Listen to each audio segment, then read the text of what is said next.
दोस्तों स्वागत है आपका अपने चैनल प्रैक्टिकली साइट विजिट में। दोस्तों अधिकतर मकानों में कुछ ऐसी समस्या आ जाती है, समस्या का समाधान नहीं निकल पाता है।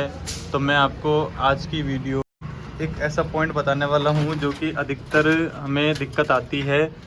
आप भी अगर अपने मकान में इस तरह की चुनाई उठवाएं या दीवार बनवाएं तो कुछ इस तरह की विशेष रूप से बातों का ध्यान रखिए। ठीक है दोस्तों, अगर वीडियो अच्छी लगे तो हमारे चैनल को लाइक शेयर एवं सब्सक्राइब जरूर करिए दोस्तों, और वीडियो अंत तक जरूर देखिए क्योंकि आज की वीडियो में मैं जो आपको चीज़ बताने वाला हूँ वो आपके लिए लाभदायक रहने वाली है। ठीक है दोस्तों, ये देख सकते हैं आप इस जगह पर क्या हुआ है।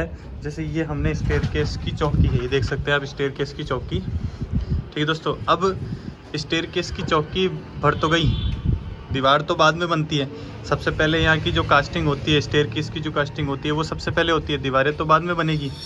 अब इस स्टेयरकेस की कास्टिंग में एक प्रॉब्लम हो गई जिससे इस पूरी दीवार को भी प्रॉब्लम होगी, और ऊपर जब हम इस पे अंदर जो साइज़ है उस साइज़ में भी प्रॉब्लम होगी, और इधर की साइज़ है इस इधर की साइज़ में भी प्रॉब्लम होगी।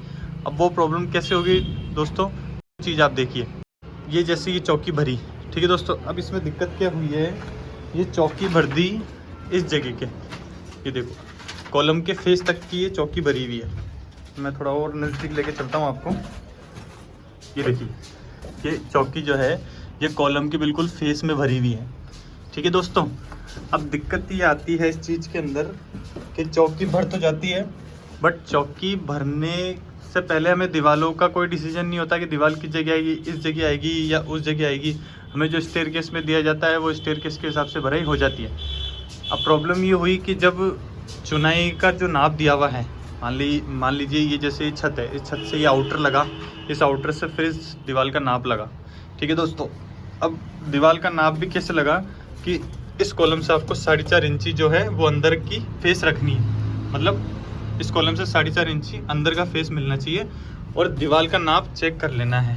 ठीक है दोस्तों, अब ये दीवार जब हम खड़ी करते हैं तो ये दीवार खड़ी करने के बाद में ये देख सकते हैं आप, ये चौकी जो है वो चौकी हमारी टच हो जाती है, ये देख सकते हैं आप। अब जब ये पूरी दीवार ऊपर तक चलेगी तो अब ये पूरा कमरा बन जाता है, ये कमरा बनेगा तो ये चौकी बीच में अट रही है। जब इसका प्लास्टरपन करेंगे तो प्लास्टर तो पूरा ऊपर से लेके नीचे तक दीवार सूत में होता है ना, सावल में होता है, तो इस चौकी का कोई काम ही नहीं है।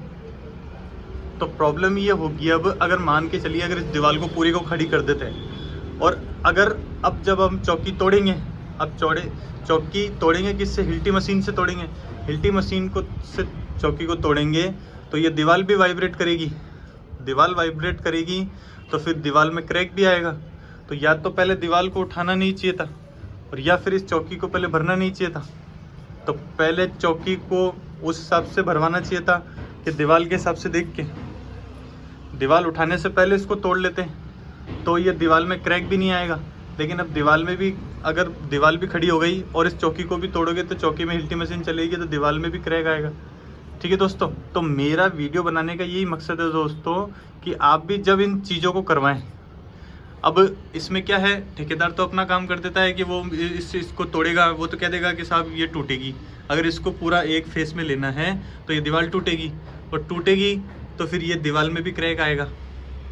तो आपको चीज़ों की सतर्कता रखनी है दोस्तों कि आप जब भी दीवारें बनवाएं तो दीवारें किस फेस में आ रही है, अंदर की फेस में आ रही है या बाहर की फेस में आ रही है, उसका प्रॉपर तरीके से पहले आर्किटेक्ट, जो भी आप आर्किटेक्ट करवाते हो उससे पहले नाप ले लें।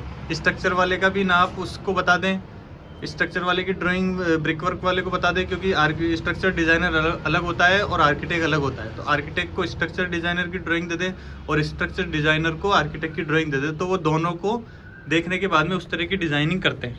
अब ये इस तरह की समस्या जो है वो अधिकतर बिल्डिंगों में यही आती है कि कास्टिंग जाती है बाहर और दीवार जाती है अंदर, और जब उसको तोड़ते हैं तो फिर वो वाइब्रेट करती है छत भी। अब इसमें ये चौकी भी वाइब्रेट करेगी, ये चौकी वाइब्रेट करेगी तो फिर इसके जो ये स्टेप बने हुए हैं, ये देख सकते हैं आप, ये स्टेप जो बने हुए हैं, ये स्टेप भी फिर अलग से बनाए हुए हैं, ये स्टेप भी फिर वाइब्रेट करेंगे।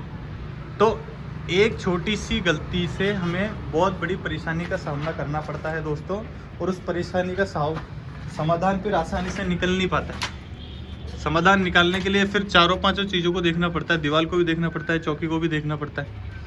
अब इसमें ये होगा कि दीवार तो हटेगी, दीवार हटेगी, फिर ये छत टूटेगी जो भी इसके दीवार के हिसाब से आनी है, और फिर ये छत टूटने के बाद में फिर दीवार खड़ी होगी। तो अभी जो ये दीवार में जो ईंटें लगी आपकी, दीवार में जो नाप लगा, आपने ठेकेदार को नाप दिया इसका, और आपकी जो मसाला लगा, ईंट लगा, सीमेंट लगा, बजरी लगी, वो पूरा ही वेस्टेज जाती है। तो इसमें आपको 10-12 हज़ार रुपये का नुकसान आसानी से हो जाता है इन चीज़ों के अंदर। अगर ये तो ठीक है आपकी पहले दीवार पे आप चेंज जाते हो, अगर पहले आपको ध्यान पड़ जाता है तो ठीक है, नहीं तो प्लास्टर होने के बाद में फिर वो प्लास्टर का खर्चा भी पूरा जुड़ जाता है। और इससे यही नहीं, इससे सिर्फ जो उधर के जो जॉइंट्स हैं, ये जॉइंट्स जो आप देख रहे हो, इस चौकी से ये कॉलम के जो जॉइंट है, इसमें भी इसका फ़र्क पड़ता है। इसमें भी फिर ये जब ये चौकी टूटेगी तो वो कॉलम भी वाइब्रेट करेगा उधर से, और कॉलम वाइब्रेट करेगा तो फिर इधर की दीवार भी वाइब्रेट करेगी। तो दोस्तों एक छोटी सी गलती होती है जो कि हमें ध्यान में रखनी है। आपसे रिक्वेस्ट है, आप भी अगर अपने मकान में इस तरह का चीज़ें करवाते हैं तो इन चीज़ों का विशेष रूप से ध्यान रखिए। ठीक है दोस्तों, आई होप वीडियो से आपको ज़रूर हेल्प मिली होगी, और वीडियो अच्छे लगे दोस्तों तो हमारे चैनल को लाइक शेयर एवं सब्सक्राइब जरूर करिए, और इन चीज़ों का विशेष रूप से ध्यान रखिए दोस्तों।